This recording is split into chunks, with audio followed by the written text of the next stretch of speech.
लोगों से इज्जतें तलाश करते हो तो वो क्या तुम्हें इज्जत देंगे, वो तो कल अच्छा कहते हैं परसों बुरा कहने लग जाते हैं।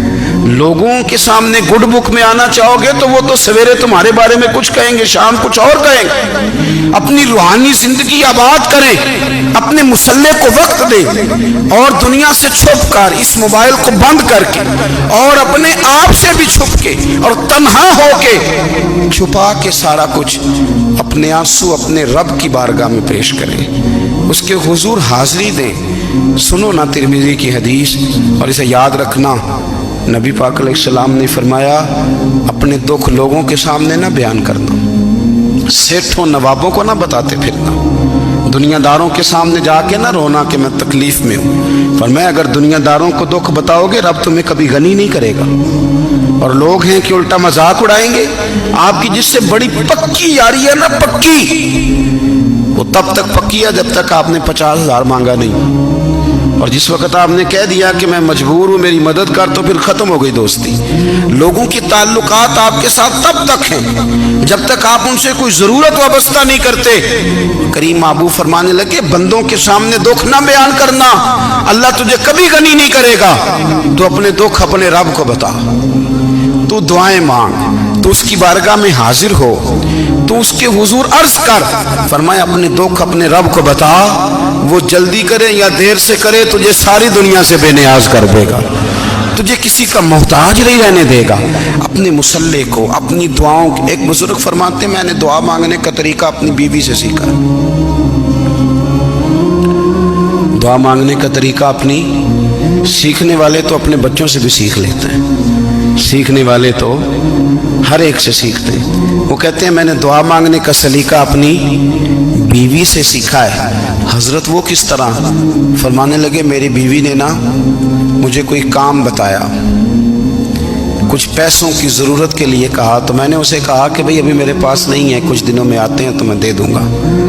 औरतों की आदत होती है वो बार बार याद कराती हैं। 2-4 दिनों के बाद फिर उसने कहा हजरत वो मैंने कहा था कुछ पैसे, मैंने उसे कहा कि अभी मेरे पास नहीं है, कुछ दिनों में मिलते हैं तो मैं तुम्हें दे दूंगा।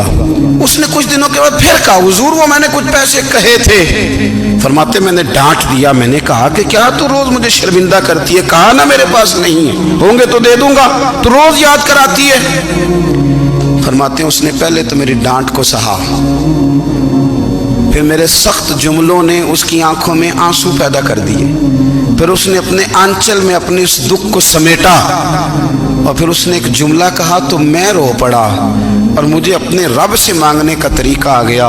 मुझे कहने लगी हजरत जी आपने डांट दिया मैंने सह लिया, पर आप ही मेरे शौहर हैं, बताएं ना आपसे न कहूँ तो मैं किससे जाके कहूँ। फरमाते मैं रो पड़ा और मैं खुल के रोया और मैं तड़प के रोया और फिर मेरी सिसकियां बंद गई।